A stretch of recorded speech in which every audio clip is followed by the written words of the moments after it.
Well, I had a drink problem. I had a pretty heavy nervous breakdown in 1986. I've had depression on and off ever since. Sometimes bad, sometimes not bad, sometimes not at all for quite long periods.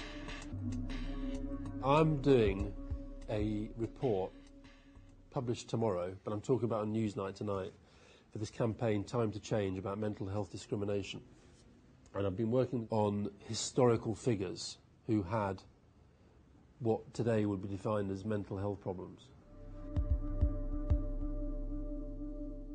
I said to Tony, look, you know that I had a breakdown in 1986, you know about my drink problem. And he said, well, I'm not worried. And I said, well, what if I'm worried? And he said, I'm still not worried. And I think that was him making a judgment that went beyond just looking at somebody's past and saying, oh, well, you know, things went wrong as well as going right for them. And I think if more employers could understand that people who've had a mental health problem, you can't write them off for the rest of their lives because of that. But I think with some people it does happen. In a way, I've never had a choice about being open about it, because when I was a journalist, everybody knew that something had happened.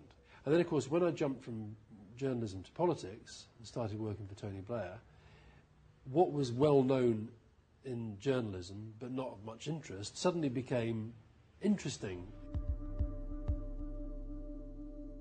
And this whole thing about pressure, stress and all that, there was only once when I got so bad I couldn't actually kind of, you know, do what I was meant to do that day, which over 10 years is not bad.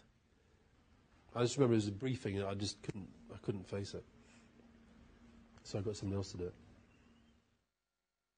I look back at my breakdown in the 80s as one of the best things that ever happened to me, because I sorted myself out.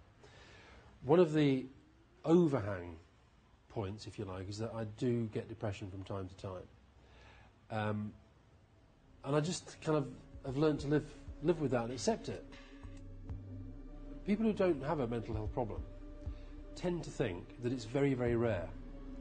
And it's a lot more common than people think. 1 in 4 people in the course of their lifetime will directly have some kind of mental health complaint. 1 in 4. That means we all know somebody, we're all close to somebody who has a mental health problem. There was a survey that showed 4 out of 10 employers would employ somebody with a history of mental illness. And people go, whoopee, 4 out of 10.